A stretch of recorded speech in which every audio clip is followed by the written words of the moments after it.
இயேசுவில் எனது அன்பிற்குரியவர்களே, உங்களுக்கு என்னுடைய இதயம் கனிந்த வாழ்த்துக்கள், வணக்கம்.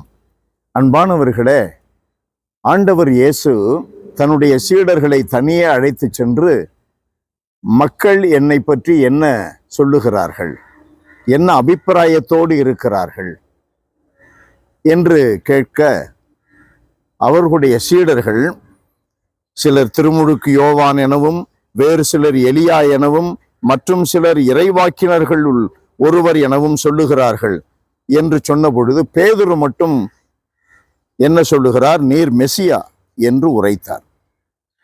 அன்பானவர்களே, இப்பொழுது மெசியாவை பற்றி ஆண்டவர் சொல்லுகிறார்.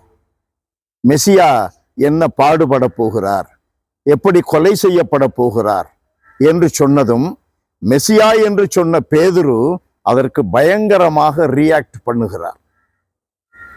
அந்த துன்பங்கள் உமக்கு நேரிடக்கூடாது. அப்படி என்றால் என்ன பொருள்? இயேசு அதை குறிப்பிட்டு சொல்லுகிறார். என் கண்முன் நில்லாதே சாத்தானே, ஏனெனில் நீ கடவுளுக்கு ஏற்றவை பற்றி எண்ணாமல் மனிதருக்கு ஏற்றவை பற்றியே எண்ணுகிறாய்.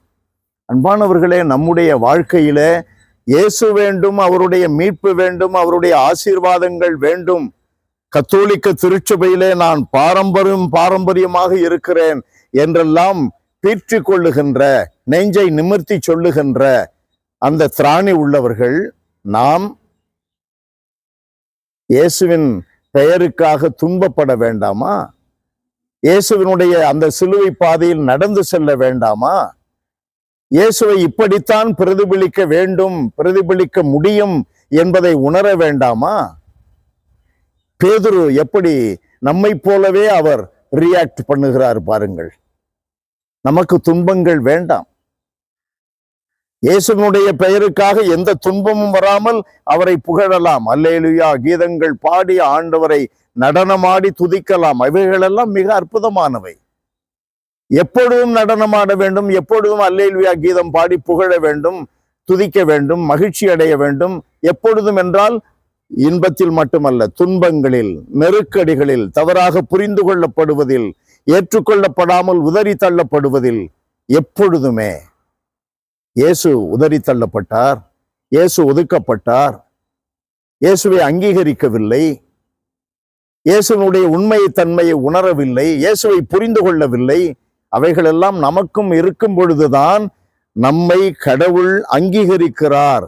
கிறிஸ்துவோடு நம்மை இணைந்து செல்ல ஆண்டவர், இணைந்து செல்லுவதை ஆண்டவர் மகிழ்ச்சியோடு பார்த்து கொண்டிருக்கிறார். நாம் இணைய வேண்டும். 1:21 பிலிப்பிலே பவுலடியார் சொல்லுகிறார் அல்லவா, வாழ்வென்பதே கிறிஸ்து, சாவு என்பது ஆதாயம். வாழ்வென்பது கிறிஸ்து என்றால் என்ன பொருள்? எனக்கு வாழ்வு என்பது கிறிஸ்துவை போல வாழ்வது, எதிர்க்கப்படுவது, ஒதுக்கப்படுவது, உதைபடுவது, கொல்லப்படுவது. தியாகத்திற்கு நாம் தயாராக வேண்டும்.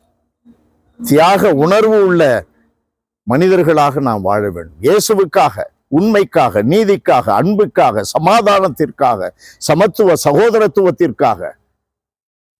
அன்பு நிறைந்த எங்கள் இறைவா, உம்மை போற்றி புகழுகிறோம், எங்களை முழுவதும் ஒப்புக் கொடுக்கிறோம்.